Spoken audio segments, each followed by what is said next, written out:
ආයිබෝන් ඔයාලා මේක තුල ඉන්නේ ජොබ්ලස් එකේ YouTube channel එකේ අලුත් වීඩියෝ එකක් එක්ක. ඉතින් අද වීඩියෝ එකේ මම ඔයාලට අරන් ආවේ මධ්‍යම පරිසර අධිකාරියේ පරිසර අමාත්‍යාංශය සඳහා මෙන්න මේ දිනවල තනතුරු පුරපාඩු රැසක් සඳහා අයිදුම්පත් කැඳවනවා. ඒ පිළිබඳව දැනුවත් කරන්න තමයි මේ වීඩියෝ ගෙනාවේ. වීඩියෝ එකට යන්න කලින් මම මතක් කරනවා රැකියාව පිළිබඳ තොරතුරු ඉතා ඉක්මනින් ලබා ගැනීම සඳහා ජොබ්ලස් එකේ YouTube channel එක subscribe කරලා ඊට එහා පැත්තේ තියෙන bell icon එක click කරලා තියාගන්න කියලා. එහෙනම් අපි යමු වීඩියෝ එකට.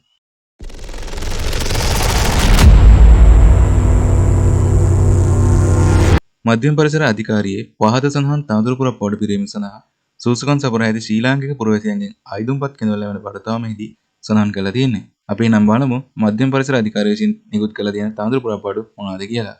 අපිට මුලින්ම දක්වා තියෙන තනතුර තමයි මෝටර් කාර්මික තනතුර. මෙහිදී පුරපාඩු එකක් වශයෙන් තමයි සඳහන් කරලා තියෙන්නේ. මෙහිදී මේ තනතුරට බාහිර ඇදුම් කරන සහ අභ්‍යන්තර ඇදුම් කරන ලෙසින් තමයි බඳවා ගැනීම සිදු කරන්නේ.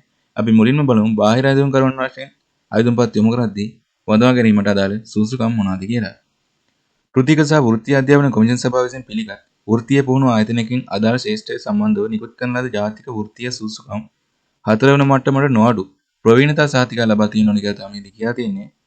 ඒ සමගම පිළිගත් ආයතනයක අදාළ ශ්‍රේෂ්ඨයේ වසර 2ක පළපුරුද්දක් තියෙන ඕනි කියලා මෙහිදී කියා තියෙනවා. ඊළඟට අභ්‍යන්තර ඇතුළු කරනට අදාළ සුසුකම් ගැන කතා කරොත් ඉහත සඳහන් බාහිර අපේක්ෂකයන් විසින් සපුරාලිය යුතු සුසුකම් සපුරා තියෙන්න ඕනි කියලා තමයි මේදී කියලා තියෙන්නේ. එහෙම නැත්නම් ප්‍රාථමික මට්ටමේ අර්ධ පුහුණු හෝ නොපුහුණු තනතුරක වසර 5ක අදාළ ශේෂ්ත්‍රයේ පළපුරුද්ද ලබා තියෙන්න ඕනි කියලා මේදී කියලා තියෙනවා. සහ ආයතනය මගින් පවත්වන විශේෂ ශේෂ්ත්‍රයට අදාළ පරීක්ෂණයේදී දෙවන මට්ටමේ වෘත්තීය සුසුකමට ඒ කියන්නේ NAQ දෙවන මට්ටමට සමාන දක්ෂතාවයක් තියෙන්න ඕනි කියලා මේදී කියලා තියෙනවා. මේ තනතුරට අදාළ වැටුප් පරිමාණය ගැන කතා කරමු. ඔයාලට මාසික රුපියල් 67040කට මුදලක් ලබා ගන්න පුළුවන් බවට මේදී තවදුරටත් සඳහන් කරලා තියෙනවා. අපිට ඊළඟ තනතුර විදිහට දක්වලා තියෙන්නේ නඩත්තු කාර්මික තනතුර. මේදී තනතුරු පුරපාඩු එකක් වශයෙන් තමයි දක්වලා තියෙන්නේ. මේ තනතුරටත් බාහිර අයදුම් කරන සහ අභ්‍යන්තර අයදුම් කරන වශයෙන් බඳවා ගැනීම සිදු කරනවා. මුලින්ම අපි බලමු බාහිර අයදුම් කරන වශයෙන් අයදුම්පත් යොමු කරද්දී බඳවා ගැනීමට අදාළ සුසුකම් මොනවාද කියලා. කෘතික වෘත්තීය අධ්‍යාපන කොමිෂන් සභාව විසින් පිළිගත් ආයතනයකින් අදාළ ශේෂ්ඨයට සම්බන්ධ නිකුත් කරන ලද ජාතික වෘත්තීය සුසුකම් 4 වන මට්ටමට නොඅඩු ප්‍රවීණතා සහතිකය ලබා තියෙනවා කියලා තමයි මේදී කියලා තියෙන්නේ. ඊළඟට අභ්‍යන්තර ඇදුම් කරන වශයෙන් අදාළ සුසුකම් ගැන කතා කරොත් ඉහත සඳහන් බාහිර අපේක්ෂකයන් විසින් සපුරාලිය යුතු සුසුකම් සපුරා තියෙනවා කියලා තමයි මේදී කියලා තියෙන්නේ. එහෙම නැත්නම් ප්‍රාථමික මට්ටමේ අර්ධ පුහුණු හෝ නොපුහුණු තනතුරක වසර 5ක අදාළ ශේෂ්ත්‍රයේ පළපොද්ද ලබා තියෙනවා කියලා මේදී කියලා තියෙනවා. සහ ආයතන මගින් පවත්වන විශේෂ ශේෂ්ත්‍රයට අදාළ පරීක්ෂණයේදී දෙවන මට්ටමේ වෘත්තීය සුසුකමට සමාන දක්ෂතාවයක් දක්වන්න ඕනි කියලා මේදී තවදුරටත් සඳහන් කරලා තියෙනවා. නඩත්තු කාර්මික තනතුරට අදාළ වැටුප් පරිමාණය ගැන කතා කරොත් ඔයාලට මාසික රුපියල් 67040ක මුදලක් ලබා ගන්න පුළුවන් බවට තමයි මේදී සඳහන් කරලා තියෙන්නේ. අපිට ඊළඟට දක්වලා තියෙන තනතුර තමයි පොම්ප ක්‍රියාකාර තනතුර. මේදී තනතුරු පුරපාඩු එකක් වශයෙන් තමයි සඳහන් කරලා තියෙන්නේ. මේ තනතුරටත් බාහිර ඇදුම් කරන සහ අභ්‍යන්තර ඇදුම් කරන වශයෙන් බඳවා ගැනීම සිදු කරනවා. අපි මුලින්ම බලමු බාහිර ඇදුම් කරනට අවශ්‍ය වන සුසුකම් මොනවාද කියලා. කෘතික වෘත්තීය අධ්‍යාපන කොමිෂන් සභාව විසින් පිළිගත් වෘත්තීය පුහුණු ආයතනයකින් අදාළ ශේෂ්ත්‍රය සම්බන්ධව නිකුත් කරන ලද දෙවන මට්ටමේ වෘත්තීය සුසුකම NAQ දෙවන මට්ටමේ නොඅඩු ප්‍රවීණතා සහතිකය ලබා තියෙන්න ඕනි කියලා තමයි මේදී කියලා තියෙන්නේ. ඊළඟට අපිට දක්වලා තියෙන අභ්‍යන්තර අයදුම් කරවන්න හට අවශ්‍ය වන සුසුකම් මොනවාද කියලා. ඉහත සඳහන් බාහිර අපේක්ෂකයන් විසින් සපුරාලිය යුතු සුසුකම් සපුරා තියෙන්න ඕනි කියලා තමයි මේදී කියලා තියෙන්නේ. එහෙම නැත්නම් ප්‍රාථමික මට්ටමේ නොපුහුණු තනතුරක වසර 5ක සතුටුදායක සේවා කාලයක් සිදු කර තිබීම හා ආයතන මගින් පවත්වන විශේෂ ක්ෂේත්‍රයට අදාළ පරීක්ෂණයේදී දෙවන මට්ටමේ වෘත්තීය සුසුකමට ඒ කියන්නේ NAQ දෙවන මට්ටමට සමාන දක්ෂතාවයක් දක්වන්න ඕන කියලා තමයි සඳහන් කරලා තියෙන්නේ. මේ තනතුරට දාලා වැටුප් පරිමාණය ගැන කතා කරලා ඔයාලට මාසික රුපියල් 66060ක මුදලක් ලබා ගන්න පුළුවන් බවට තමයි මේදී තවදුරටත් සඳහන් කරලා තියෙන්නේ. මේ සියලු තනතුරට දාලා වන පරිදි දක්වලා තියෙනවා.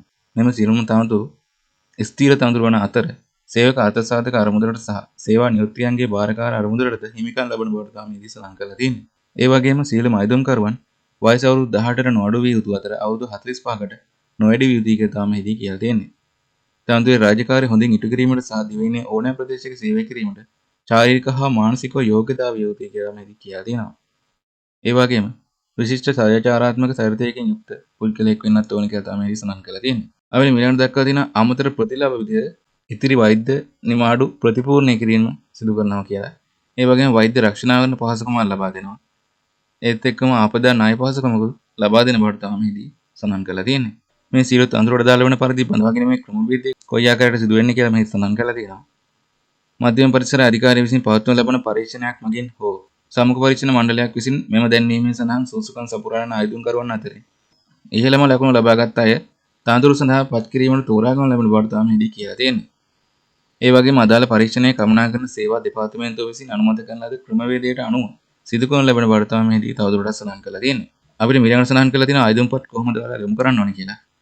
ඒ තමයි ඔයාලගේ ආයුධපත උපැන්න සහතිකයේ අදාළ අධ්‍යාපනික හා වෘත්තීය සුසුකම් සහතික සහ සේවා සහතිකවල පිටපත් සමග ඥාතීන් නොවන නිර්දේශකයන් දෙදෙනෙකුගේ නම් සහ ලිපිනයන් දුරකථන අංක සහිතව ලියාපදිංචි තැපෑලි 2025 11 10 දිනට ප්‍රථම පහත දක්වා ඇති ලිපිනයට ලැබීමට සැලැස්විය යුතු අතර අභ්‍යන්තර අයදුම්කරුවන් තම ප්‍රධානියා මගින් ඉහත පරිදි අයදුම්පත යොමු කළ යුතුයි කියලා මේදී කියලා තියෙනවා.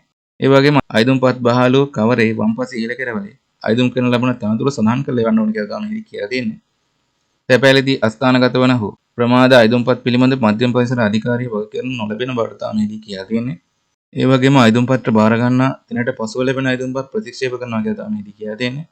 අවශ්‍ය අවස්ථාවකදී මෙම දැන්වීමෙන් සඳහන් කර නොමැති කරුණු පිළිබඳ මධ්‍යම පරිසර අධිකාරිය අධ්‍යක්ෂ ජනරාල්වලයා විසින් තීරණය කරන පරිදි කටයුතු කරන ලැබෙන බවට තමයි මේදී තවදුරටත් සඳහන් කරලා තියෙන්නේ. ඔයාලා මේ තනතුරු සඳහා අයදුම්පත් යොමු කරදී යවන්න ඕන ලිපිනය මේ පහතින් දක්වලා තියෙනවා.